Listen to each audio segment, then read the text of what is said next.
they actually took a screenshot of our website and they swapped out the intercom widget with the drift widget and showed what the drift widget will look like on the website. And so that kind of starts the creative juices flowing and give you an idea of what the product would look like if you were to have it, so to speak, the dream state.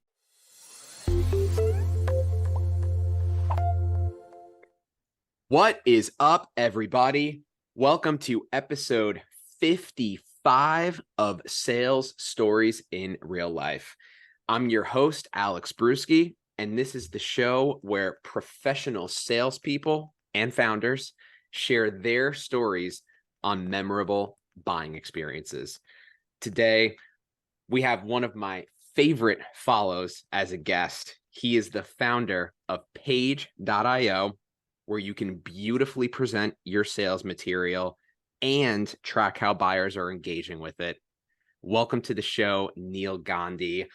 I'm still cracking up from our pre-show conversation here, but we got to get down to business. So Neil, I heard you had a really interesting experience with a rip and replace deal, or was it actually a rip and replace deal? What happened there, Neil? Take it away.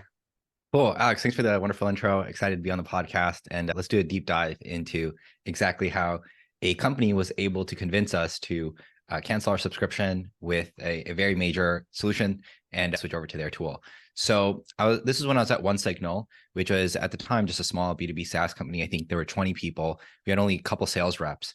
And we had a freemium tier. So we relied heavily on Intercom to provide us with great customer support for our support team. And at the time, Drift was kind of like blowing up. And I think they noticed that our sales team was growing too, because we had AEs, we're starting to hire more AEs. And that's a pretty sweet spot for Drift to enter into the conversation. And so one of the sales reps there reached out to us in a very unique way. So it wasn't the typical, hey, so our sales team is growing. Do you want to hop on a call and maybe we can help you out? Because you get tons of those conversations a day, tons of those emails a day. Most of the time, those emails just get marked as spam. People don't really reply to them. So you need some way of standing out. And so what they did was they actually took a screenshot of our website and they swapped out the intercom widget with the drift widget and showed what the drift widget will look like on the website. And so that kind of starts the creative juices flowing and give you an idea of what the product would look like if you were to have it, so to speak, the dream state. And on top of that, they included all the stats around, hey, other B2B SaaS companies that are trying to grow their sales team often face this problem where you have all this inbound coming into your pipeline. And then there's this conversion rate where people drop off, where they hit contact sales and then they don't end up taking the demo. And so what if you could shorten that and feed a lot more conversations to your sales reps? And so that kind of just really struck a point because that was a challenge that we were working through as well, because we have such a freemium product. And so I'll stop there real quick, but that's kind of how they were able to entice us into at least taking the conversation.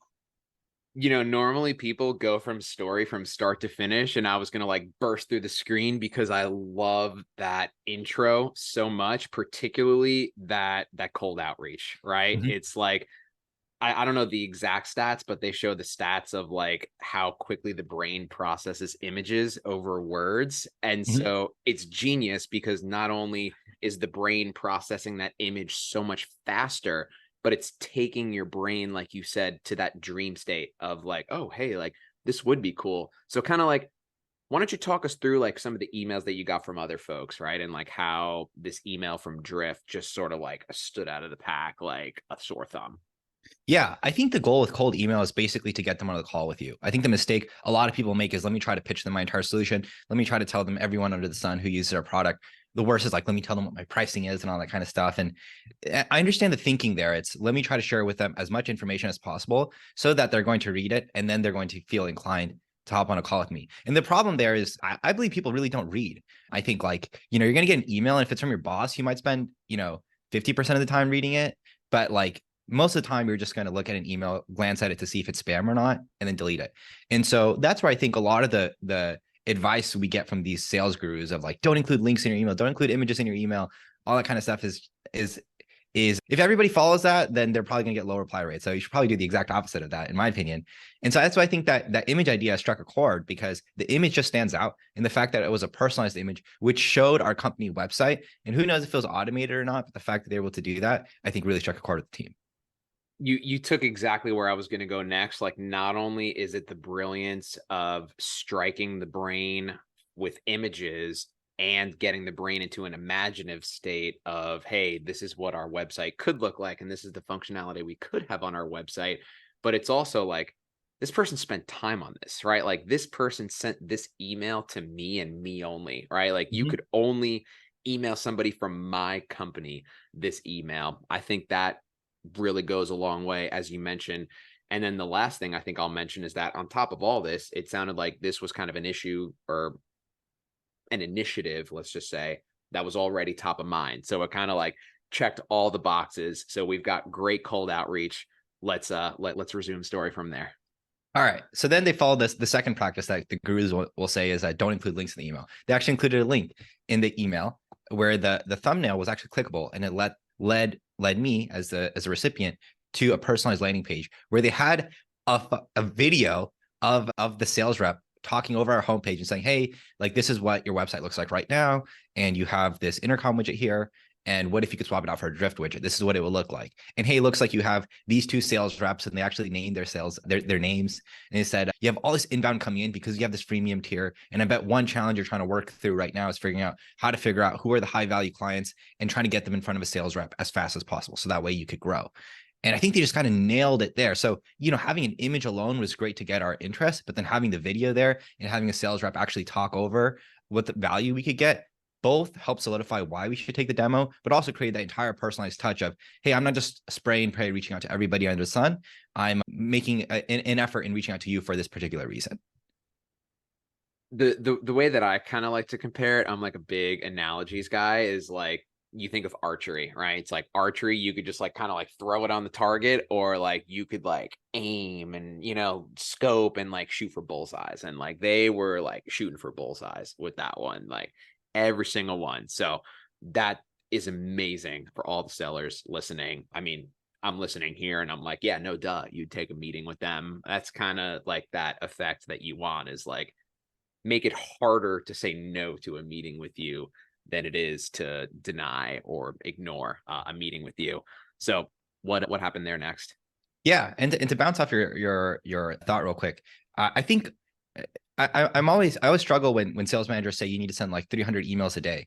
The problem with that is if you're sending 300 emails a day, you're basically playing a volume game, and you're trying to get out the same generic message to a bunch of people. And so when I was actually starting my company, like the products that I've started, I've only done like 45, 50 emails a day, but each one of those emails was highly targeted. So, at the size Drift was, they didn't have to do that. They could have bought some solution. They could have thrown a bunch of SDRs at the problem. But the fact that they put in that much effort to reach out, I think really speaks volumes to how much they cared about delivering that personalized touch.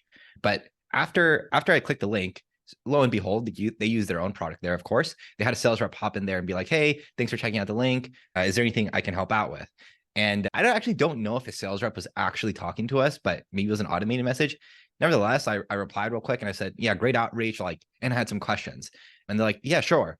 And what they did was, instead of just answering the question right then and there, I think they kind of recognized that there's a probably, you peel back the layer of the onion, there's probably a reason why I'm asking those questions. So they responded by saying, rather than me spending like 5 minutes here and just chatting with you, how about you spend 25 minutes and I can answer all the questions that you have, and you could really figure out how we can get this best implemented. And I thought that was a really good sales tactic, because they almost made it seem like it's in my incentive to hop into a sales call with them, rather than, them trying to be aggressive and trying to push a meeting down my throat. So I'll pause there real quick, but the next thing that happened there was a meeting.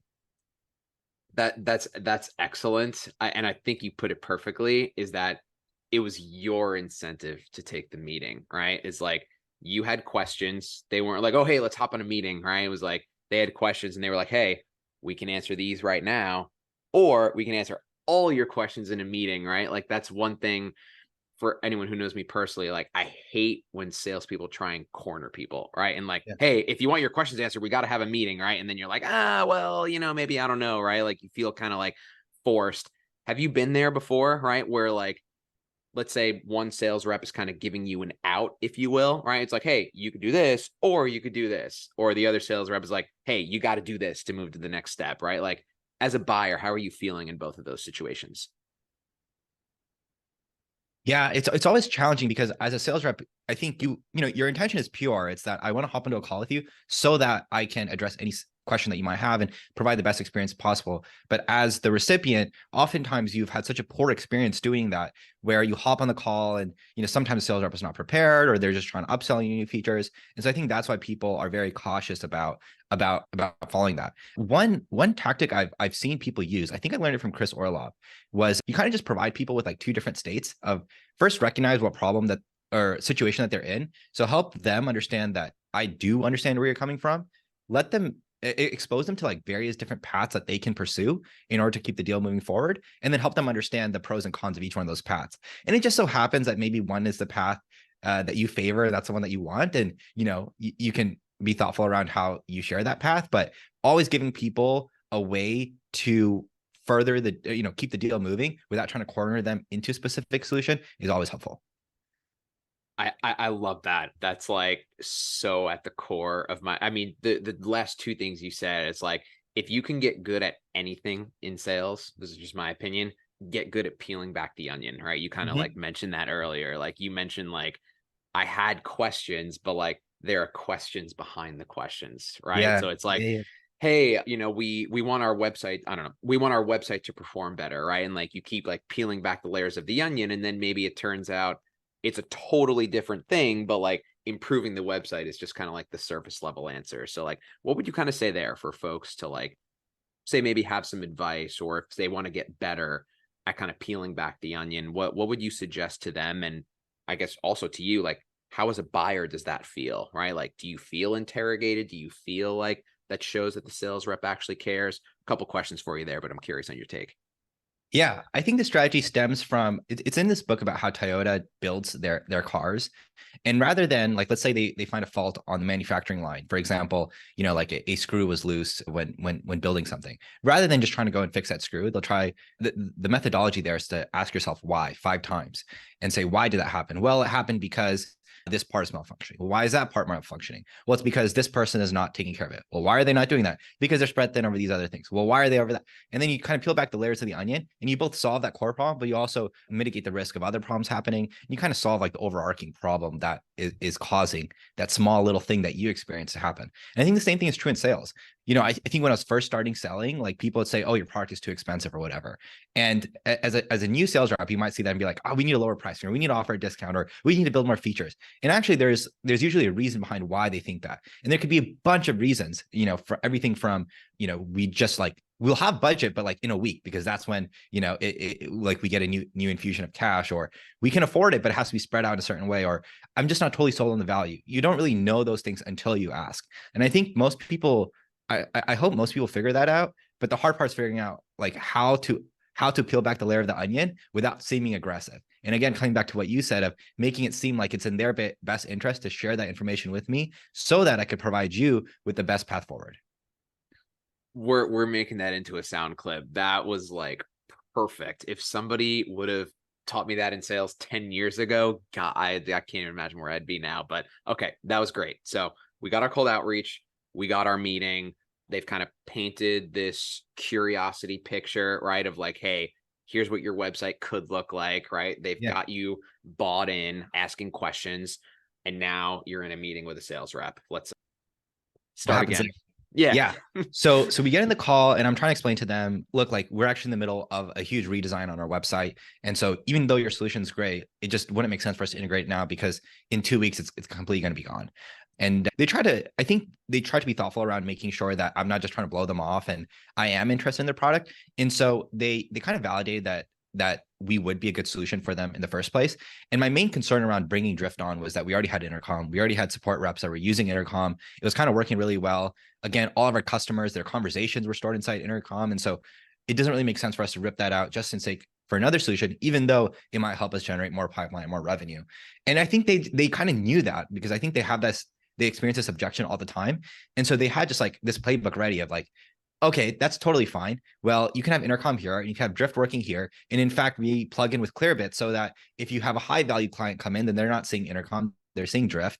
And they just kind of like had this whole experience mapped out that like, I already know what you're going to say, and I'm going to be polite and let you explain your situation, but I kind of already know how best to help you. And so in the world where they were not experienced, or in the world where they could have been in the world where they were trying to like force a solution down my throat before I even presented the problem. They both listened to the problem that I was facing, understood it, empathized with me, and then presented a solution. And I think that's the best world to be in as a sales rep. You keep beating me to it, because that's exactly, I mean, obviously incredible prep work, right, and experience. To some of the best advice I've ever gotten is like, continue the conversation that's already happening in their head, right? And like, it Yeah. sounds like they very much hit the nail on the head for that for you. But even the order of operations here is so important, right? Because if you were like, oh, hey, we're going to be changing up our website in 2 weeks, it doesn't make sense. And if they were just like, okay, well, like, you can have intercom here and drift here, and they're kind of Yeah. like pounding it down your throat right away, then you're almost kind of like, we're good, right? Like, that's a lot of work. But I think you said it perfectly. Like, they let you get it out first, right? Of like, hey, we've got all our conversations stored here. We have this and that here, right? And they let you kind of get it all out, listened, empathized, and then presented the solution. Like, but talk about the order of operations there. Like, maybe a time when the order of operations was off, right? And if it was just simply the same exact things done in a different order, like, would have ended up in a sale and it didn't, or take that however you Yeah. like. Yeah, no, to bounce off that thought, I think people want to buy, they just don't want to be sold. And Mhm. so how do you enable that to happen? Well, it's as a seller to truly understand the position that they're in and help them figure out how to get to that dream state that your solution will enable them to unlock. I've had several experiences like this, and unfortunately, that is uh, the most common is the sales rep who's like very aggressive in you, so to speak, in trying to get you to buy the solution. I experience it all the time with like data providers where they'll just see that I'm using a certain data provider and they'll say, oh, you can use our product instead. And the differentiating factor is going to be that it's cheaper. And it turns out that, while price is something that matters, there's so much more that goes behind the scene of trying to switch to a data provider. I already have email sequences built out with these guys, and I already plug in with these tools, and I already know how to use a tool. And I've had experience with it before, and I know all the pros and cons of it, and I know what's coming on the pipeline. And so trying to get me to switch over just on prices is not really a compelling tactic. You're not really doing yourself a favor there. And so I get these emails all the time of like, hey, like I saw you're using this and you could use us and it'll be like 30% cheaper. And I think that kind of misses the mark of trying to figure out why I would want to switch to a different solution in the first place. And let's continue on with that thought. Let's say someone had a conversation with you and you were like, hey, look, I really like your platform, but it's just we don't have the budget. Then you could say, hey, well, we're 30%, right? Like, then you could say, hey, like, we're 30% cheaper. Or, hey, we have these really big initiatives that we want to go for, but we're spending so much on our data provider that we can't, right? Then insert the, hey, we're 30% cheaper, right? And you can use those savings to go and pursue those other initiatives. So it's not that you're going after the wrong things, is that you're going after them in the wrong order, number one. Yeah. And number two, you've not aligned before you've kind of presented your solution or your vision, if you will. Does that kind of encapsulate it? Yeah, yeah, totally. And I think you're totally right about the order. I think the best, sorry, like not good sales reps will just propose a solution to you, and the best sales reps will ask you a question so that you propose a solution that they had in mind. And it's like such a ninja tactic. But rather than saying like, our product is 30% cheaper, you should buy it, they'll say, it's just off the top of my head, but like if you could save 30% of that cost, which is $5,000 a year, what would that enable you to do? Or how are you trying to expense this right now? And where is that cutting out budget from? And just helping you figure out why saving money is in your best interest. Again, it's all about the self and can work dividends for you. Man, I love how you put that too.